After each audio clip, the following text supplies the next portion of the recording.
Shalom, Yasharallah. This your brother Dawada, coming back at you with this here truth again. First and foremost, I want to give all praise unto Yahweh, Bahashim, Yahweh Shai, Bahashim, Rakak Kwadash. Double honor to the apostles and elders of Great Millstone that taught us this truth and that rule well. And salutation and much love for you, Aki, pushing this truth and sincerity in the four corners of the earth and enduring afflictions to feed and edify the elect.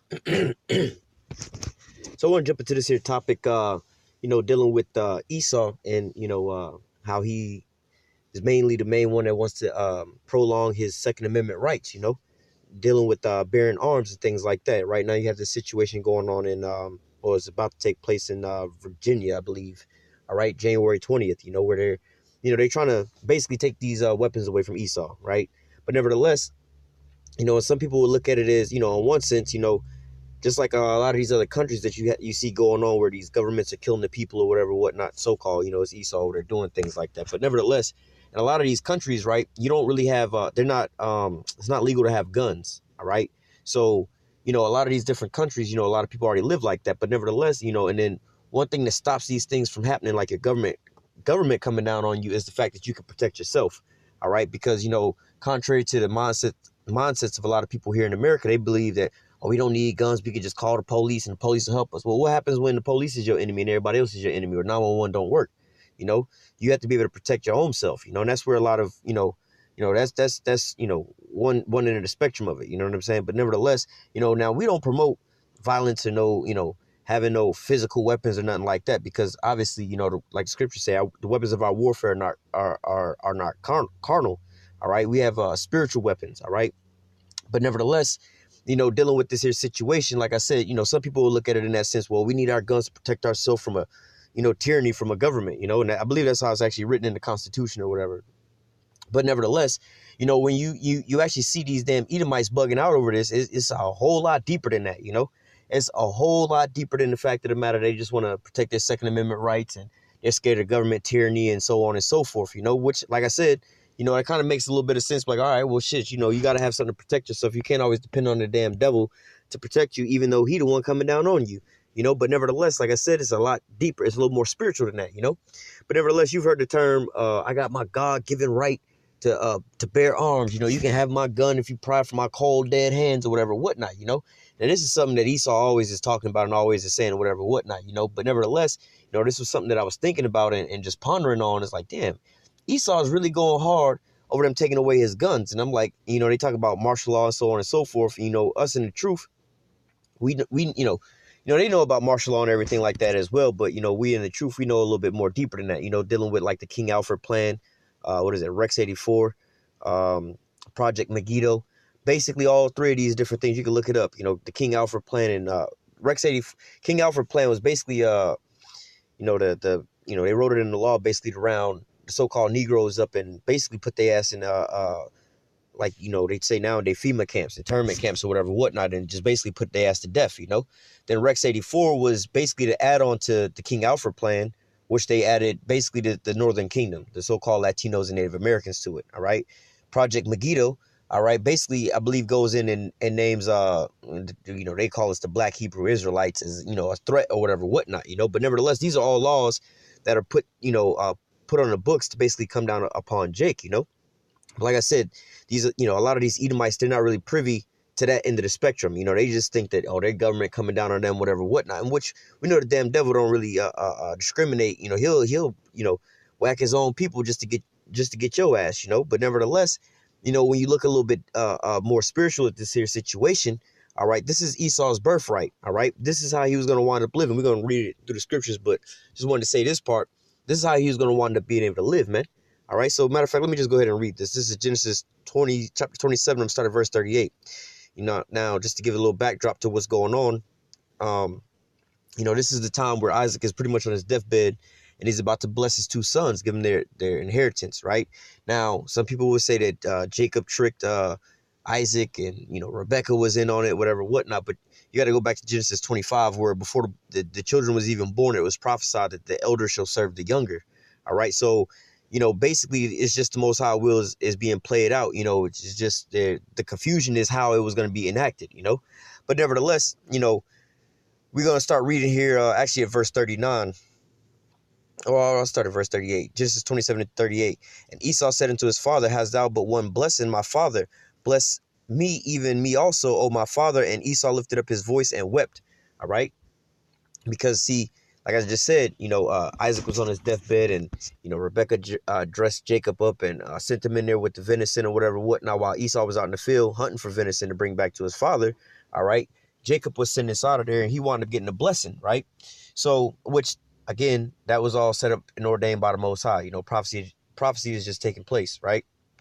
Now Esau coming in there, all right. Now he's in here crying for, hey, matter of fact, in verse 38, like I believe, what is that, Hebrews 12, and I want to say like starting in verse 16, talking about there was no place of repentance found for Esau, though he sought it carefully with tears. This is, hey, him over here crying about this situation right now, man. All right, verse 39, and Isaac his father answered and said unto him, behold, thy dwelling shall be the fatness of the earth and of the dew of heaven from above. So, we can go up and read a little bit further up where where Isaac is actually blessing Jacob. All right, now both boys basically got the same blessing. All right, they both was going to have rulership and dominion over the earth. All right, but Esau's rulership would be a temporary rulership, and Jacob's rulership would be a basically a forever rulership, a permanent rulership. All right, and that's pretty much, that's what we waiting on, the kingdom of heaven. All right, like Second Ezra say, Esau is the end of the world, and Jacob is the beginning of it that followeth. All right. So Esau is in his time frame right now where he's ruling the earth. All right. So going to verse 40. All right. So now Esau, we could also read this in the book of Job, chapter 9 and verse 24, where it says the earth is given into the hand of the wicked. All right. Now the wicked is Esau. I believe that is what Malachi chapter. Let me grab that real quick. Malachi. What is it? 1 and 4. Yeah, this is Malachi 1 and 4. It says, whereas Edom says, we are impoverished, but we will return and build the desolate places. Thus saith Yahweh of hosts, they shall build, but I will throw down, and they shall call them the border of wickedness, and the people of whom Yahweh have indignation forever. So, real quick, I just quoted this. Let me go there too. So, we know that the border of wickedness is the Edomites, all right? Job 9 and 24. The earth is given into the hand of the wicked, all right? He covereth the faces of the judges thereof, if not where and who is he? All right, so dealing with Esau, the earth was given into the hand of the wicked, right? So as we go back to Genesis 27, all right, verse 38 or verse 39, it says, and Isaac his father answered and said unto him, behold, thy dwelling shall be the fatness of the earth and of the dew of heaven up from above. So again, like I was just saying, Esau has a temporary rulership, all right? Now, the earth was given into his hand, but it wasn't just like, one day, one of these Edomites woke up, or fuck it, we know where it started. It happened, shit, you can start out, what is that? Maccabees 1 and 1, all right, where it says, and it happened, all right, and that's what it's talking about when it says, and it happened. That was when the earth was given into the hand of the wicked, all right. Now, as you follow off reading that, it says, and it happened when Alexander, the son of Philip the Macedonian, all right, basically that's the whole situation right there, Philip the Macedonian, right, with the father of who you call Alexander the Greek or the Great, he wound up wanting to go to war, but he wound up dying off, and his son Alexander, all right, we call him Alexander the Great, he wound up going forth and conquering, all right. Now he wound up subduing, how you would say the known earth at that point in time, the vast majority of that side of the planet over there, all right. But nevertheless, in a short amount of time, he wound up dying, all right. Then after that, I believe he only wound up living like 12 years since he went on his little rampage, his little raid, But nevertheless, from there, his four of his well, really it was five, then it turned to four of them. His top generals, the kingdom was divided up into them. All right, that's where it says, they put crowns on their heads. First of all, it says that they divided his kingdom while he was still yet alive, dealing with Alexander. All right, he split up the rulership into at that point it was five, but then it went down to the four. And it says that they put crowns on their heads and then on their children's heads after them. All right, and it also said that wickedness was multiplied on the earth. All right, so this is basically where it's going into about. Basically, the earth was given into the hand of the wicked. All right, and like I just quoted, where it says, and it happened. So this is the beginning half of Esau taking over. Now, first of all, going back to Alexander the Greek, all right, at the beginning of all this, how did he wind up conquering every damn thing, man? All right, how, and just from him to his four generals afterwards, and then so on and so forth, all the way down to where we at today. All right, like I said, or I was about to start saying, it wasn't that Alexander the Greek woke up one morning, you know what I'm saying, and the Most High came to him or whatever, whatnot, and said, all right, and this day the earth is given into your hand. And some crown fell out of the sky, and the whole, no earth over there all witnessed this, and the crown fell on his head, and everybody just bowed down unto him, and then that was it. He didn't go and make peace treaties and trade deals or none of these types of things. He didn't marry into certain families or whatever, whatnot, till he wound up being up on top. No, none of these things wound up happening. All right. I'm going to read verse 40, Genesis 27:40. It says, let me go back to 39. And Isaac his father answered and said unto him, behold, thy dwelling should be the fatness of the earth and from the dew of heaven from above. So Esau started coming up out the woodwork at this point in time. All right. Now we also know that there was a little fall, during the Roman Empire. Jake wound up coming up and reigning for a while. All right. But then, ultimately Esau came back, all right, in the Renaissance era and wound up subduing, finishing his subjugation of the planet Earth. All right. This is verse 40, Genesis 27:40. It says, and by thy sword shalt thou live, and shall serve thy brother, and it shall come to pass when thou shalt have the dominion, thou shalt break his yoke from off thy neck. All right. And now the point I wanted to grab here is at the top of this. It says, and by thy sword shalt thou live. All right. So basically, dealing with this here situation, again, how did he wind up taking possession of every damn thing? How did he subdue everything, get everything in his possession? It was wound up taking it all by the force of the sword, man. All right, so it was basically by the force of the sword, or modern days today, by the force of his military arm, But nevertheless, this is how Esau wound up subjugating and subduing the earth, man, putting everybody in the subjection up under him. All right, by the force of the sword. All right, at the edge of their sword. All right, let me read this one more time, just the top part. It says, and by thy sword shalt thou live. All right, so not only was he going to take over the earth by way of the sword, all right, he was also going to wind up staying in power by the way of the sword. All right, that's as you see it today. Not really today, because as we see now, the tables are starting to turn. All right, Esau's actually falling out of power right now at this point in time. But really, ultimately, Esau still is the top military, and I say that, saying the fact that Esau's fallen out of his rulership because, speaking of the Edomites here in America, all right, versus Russia, Russia's actually surpassing America when it comes to military might and so on and so forth. But nevertheless, end all be all, they all Edomites. You see what I'm saying?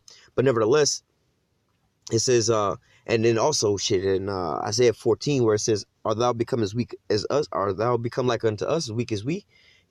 Basically because these other nations, are getting these weapons sold to them, and now they're on almost a even playing field with America's weaponry, But at the end all be all, they're getting these weapons from another Edomite, which are the Russians, Now I wanted to grab, let me just read this one more time. Genesis 27:40, it says, and by thy sword shalt thou live.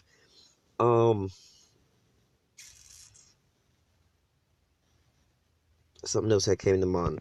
Okay, let me grab this real quick before I go to my next precept. Habakkuk 2:5. It says, yea, also because he transgresses by wine, he is a proud man, neither keepeth at home. So he's not gonna stay in his. This still speaking about Esau. He's still not gonna stay in his own inhabited place, like inside his own borders, man. Most High gave everybody a land and a possession to have their own possession with, But Esau never gonna stay at home, man. His ass got to be in everybody else's country trying to meddle with their situation. Think of it today, man. Right now, this very day, man. Esau's not gonna keep his red ass here in America and dealing with America and their business. You got civil war uprisings. You got a dividing the nation over this Donald Trump situation, financial woes. You got illnesses, depression, gun violence. You got all kind of crazy shit going on here in America right now. But instead of trying to fix that, and all the same problems that you go over to these other countries with, you got all the same problems here, man. I remember there was the beginning of like this time last year. All right, they was talking about going in. They was still talking about going into Venezuela, because Nicolas Maduro is starving out his people. It's a corrupt government. They're not paying down to their people, whatever, whatnot. But at the same time, these goddamn hypocrites over here had to shut down the damn government spending. All right, I forgot what it was that Donald Trump was basically holding people hostage over. But nevertheless, you know what I'm saying, with the government spending, not just the shit that they buy, like military things and so on and so forth. You have what they call governmental assistance programs, where the food stamps and public housing and so on and so forth. The main thing was the food stamps. A lot of people was worried about not being able to get their food stamps because the government was shut down and there was no financial money being set aside for the government. All right. So, hey, these hypocrites, the same shit that they talking about, Maduro starving his people out. Really, the fact of the matter is he can't really pay down when you got sanctions on them and y'all over there holding his money hostage is coming from the oil that they use to pay off their people with, because that's their number one resource that they have over there. One of the number one resources they have over there. Forgot what the other one was. It might be lithium, or they got another major resource over in Venezuela though. But nevertheless, they got the state-run oil, and then that is coming back into the government. The government then, kick down, kickbacks, just like here in America, man, with Section 8 food stamps and so on and so forth, But nevertheless, it says, yea, also because he transgresses by wine, he is a proud man and neither keepeth at home. Like I said, man, he's the biggest hypocrite, man. And all these other nations and talking about this is going on over here, that's going on over there, so on and so forth. And all the same thing that you're talking about over there, the Iran situation. Oh, these people, these are oppressive regimes or whatever, whatnot. But hey, what you got going on over here, man? Don't you, they support, talking about these other nations. Oh, they're the number one state sponsor of terrorists. Like, well, wait a minute. America's the number one state sponsor of terrorism. Look at the fucking police departments here, man. They killing up more civilians than any goddamn body, man. Then look at the so-called the international police, the military, right? The American military is going around just devouring all these. Well, we're gonna read it here, but nevertheless, it's devouring all these other nations, man. That's straight terrorism, man.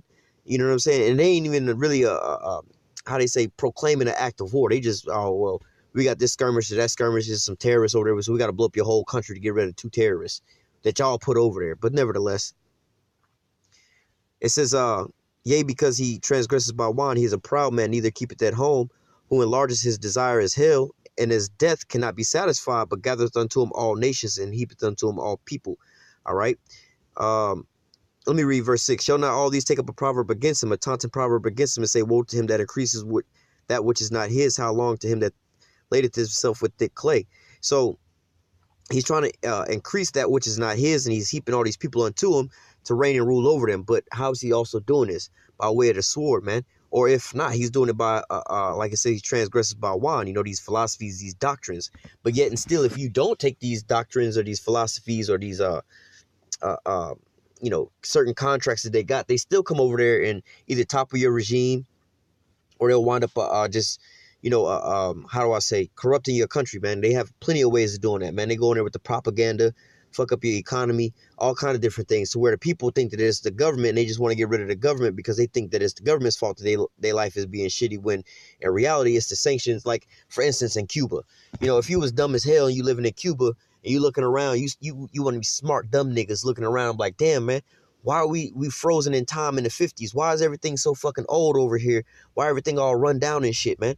Well, and then you start blaming your government, you know what I'm saying? Like, oh, it's the government's fault that, we stuck in the 50s and shit here. We ain't had a new car since the 50s and shit over here, man. It's the government's fault. Well, no, it's not your government fault that shit's happening, man. It's the American government's fault. They the ones got the sanctions on your country so that can't nobody trade with your ass, man. You see what I'm saying? They the ones that just starved y'all out, man. But yet and still, this is what these Edomites do.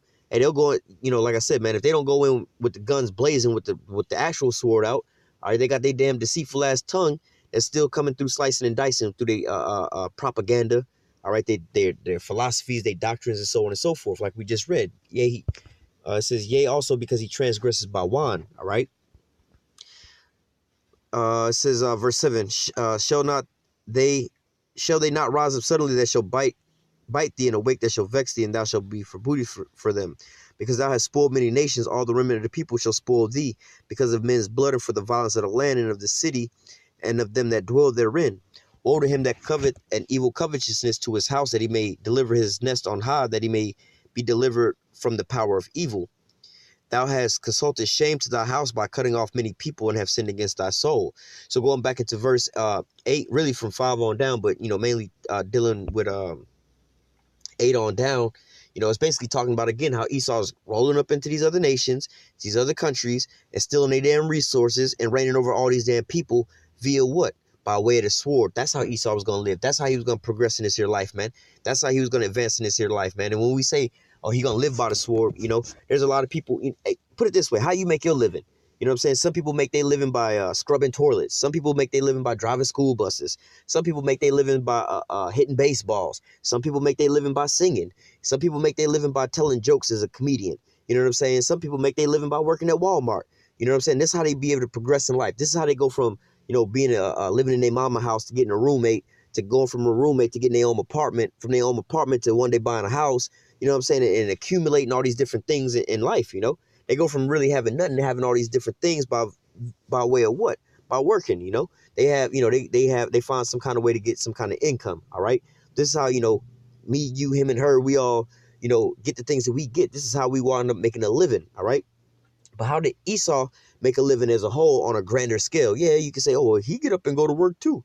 We're not talking about that. We're talking about how we know spiritually that the earth was given into his possession, but how did he wind up claiming his prize?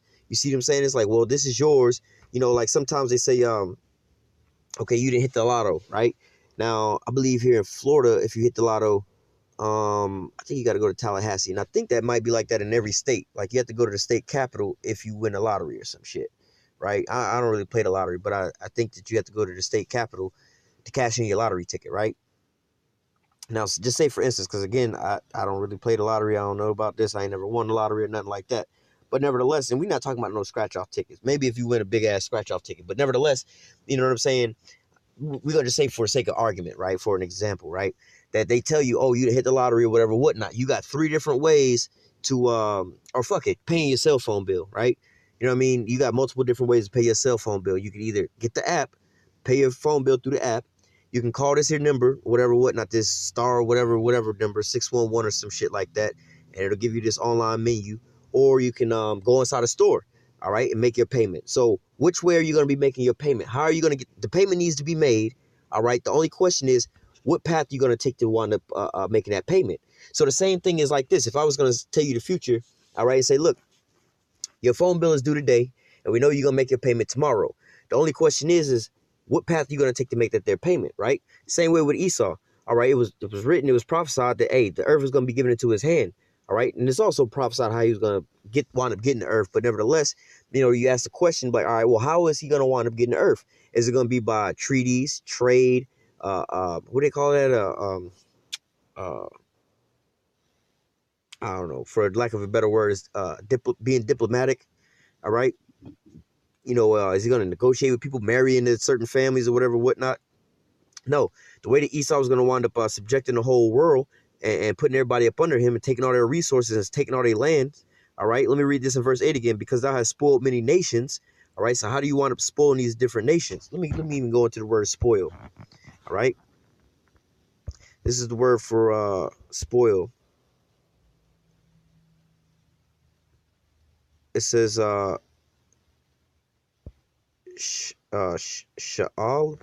All right, sha'al. It says to draw out, to spoil, to plunder, to take spoil, to plunder, to be spoiled, to be plundered. Says in a Strong's definition, to drop, to strip, by implication, to plunder, let fall, make self a prey of purpose, make a or take a spoil. All right, so basically, this is you just how do they say you know, like you know, another word for it is booty. You know, pirates and stuff like that. You know, you understand it from those terminologies. But if you finna go hit a lick, right? What's the damn lick? All right, we finna go over here and rob this here store. Well, what the fuck are we gonna wind up getting? All right, you know what I'm saying? You're gonna get X, Y, and Z. This is spoil. So Esau then spoiled all these different nations. Let me go back. Verse 8, Habakkuk 2 and 8, because thou hast spoiled many nations, all right, you went over and took all their booty or whatever possessions it was, you know, their resources. All the remnant of the people shall spoil thee because of men's blood and for the violence of the land of the city and of all that dwell therein. So how did these men blood wind up being spilled? All right, it tells you right there, for by, you know, the violence of the land. All right, so Esau violently took away these resources, these lands, being violently and spilling people's blood via the sword. This is how he was going to wind up living. All right, it says verse 9, woe to him that covet the evil covetousness to his house, that he may set his nest on high, that he may be delivered from the power of evil. Thou hast consulted shame to thy house by cutting off many people and has sinned against thy soul.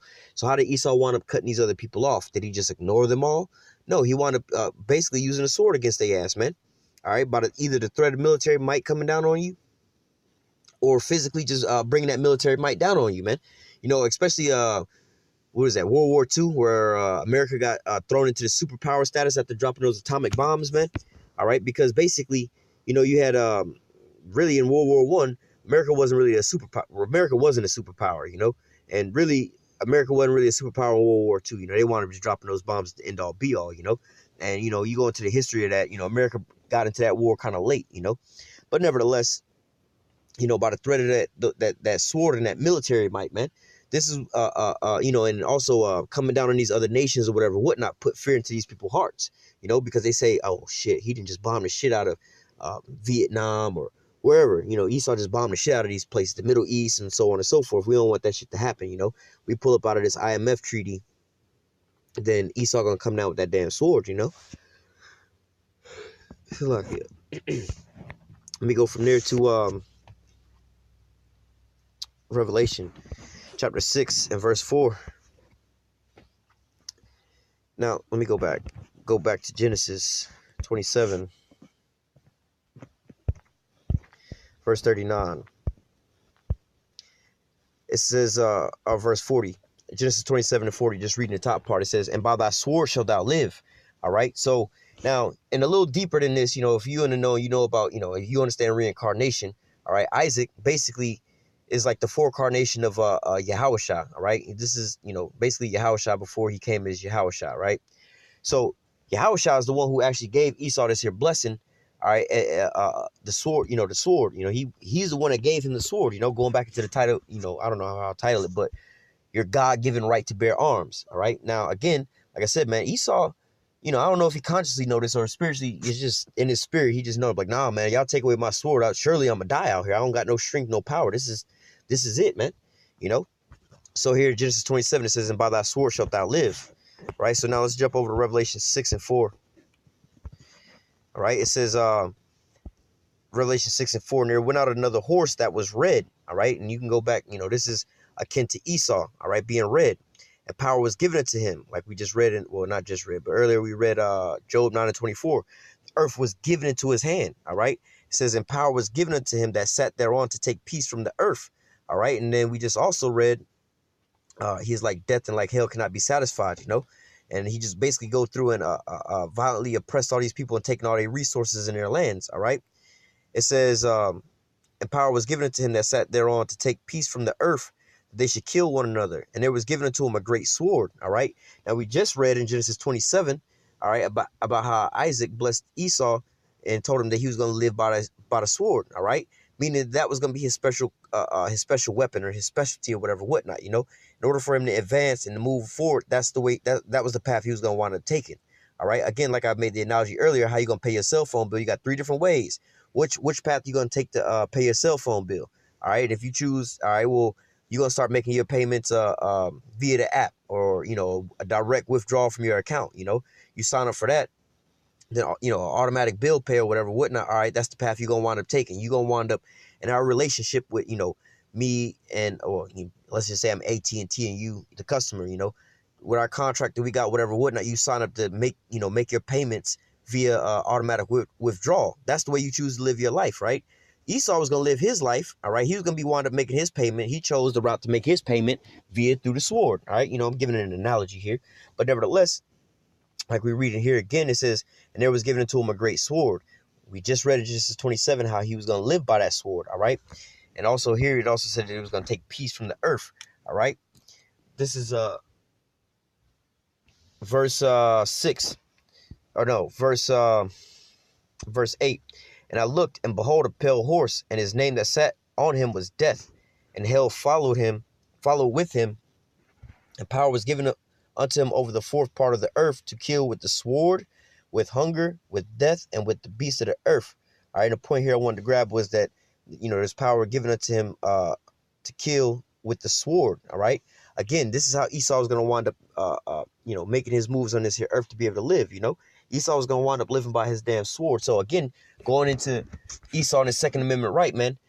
In all actuality, hey, man, Esau do got a God-given right to bear arms, man. All right. But then also at the same time, all right, he's coming up out of his kingdom. All right. This is the time where his, you know what? Let me grab that. Revelation 12 and 12. Revelation 12 and 12, it says, therefore, rejoice ye heavens and ye that dwell in them. Woe to the inhabitants of the earth and of the sea. And for the devil is come down unto you having great wrath, because he knoweth he have but a short time. All right. And, this is what's kind of stirring up in a lot of these Edomites' minds, man. Now we also know on a higher level with these the government, the elites, and so on and so forth. We understand about that, and they want to get this new world order in and trying to upset prophecy and get everybody microchip before the Lord come back. Because like Scripture say, if basically for the elect's sake, the Lord gonna come back on time. At least again, like I said, or the Scripture say, at least time be shortened, no flesh will be saved. But for the elect's sake, the time is going to be shortened. All right, so what? Esau's coming down having this here great wrath. He got but a short time, and he's liable to go out there and kill every damn body, man. All right, but nevertheless, because why? He don't want to lose that damn sword, man. All right, because he know if he lose that sword, it's all over for him, Especially one of the big things that he fears that Jacob's going to wind up doing to him, to Esau feared that Jacob's going to do to Esau what Esau did to Jake, in which we ain't going to do to you what you did to us, man. All right, the scriptures say we're going to do double unto your ass, man. All right, but nevertheless, in the carnal, and then that's all in the kingdom of heaven, when we get into the kingdom of heaven and everything like that, man. All right, but nevertheless, they're afraid of this on this here side, man. You know what I'm saying? But in reality, you have to understand this is Esau's blessing, man. You're not going to beat Esau in his blessing. All right, you're not going to outgun Esau. He did number one gunslinger, man. That's his blessing, how he was going to live on this here earth, man. All right.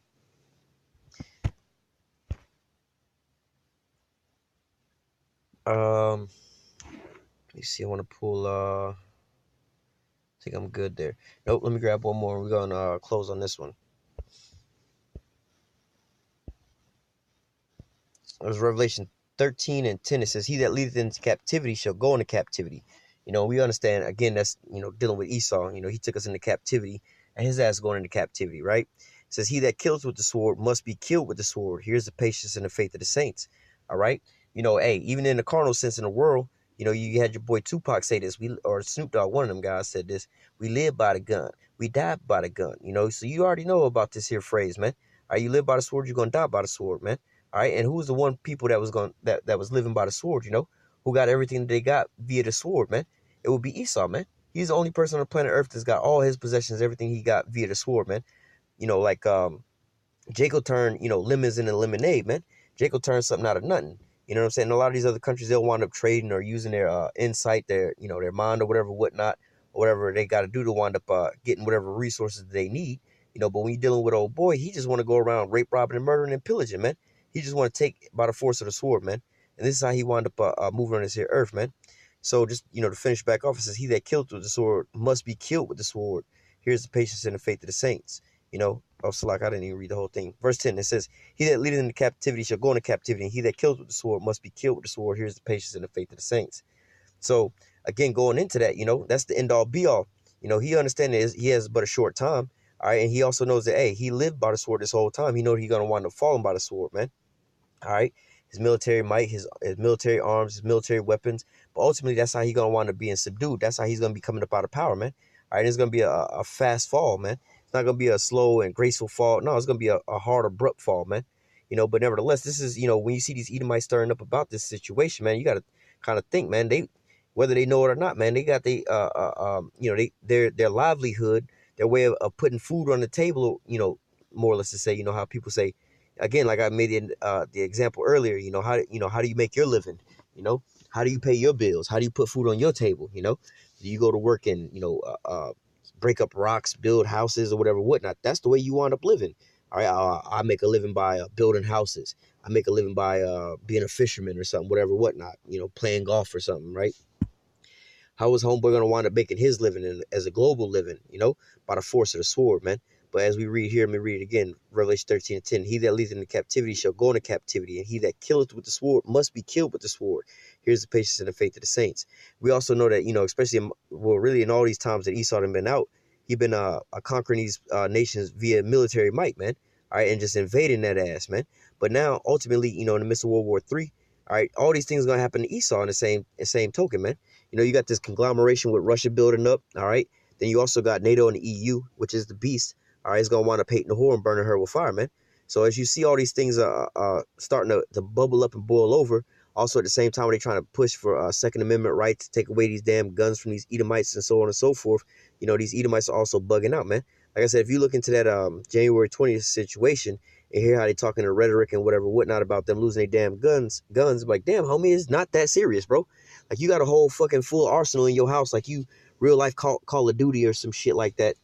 holding 36 guns, or Grand Theft Auto, dog. You got like 36 fucking guns on you. You know what I'm saying? You can't use them all at the same time. How the hell you got a minigun, a rocket launcher, a AK, a sniper rifle, bro? You can't carry all that shit around, bro. For real. You don't even need all that shit, man. But nevertheless, this is what old boy has, man. He has a little trophy room or whatever, whatnot. But that's his way of life, man. That's how he gonna wind up being able to prevail in this here on this here planet, man. He was gonna do all that via the sword, man.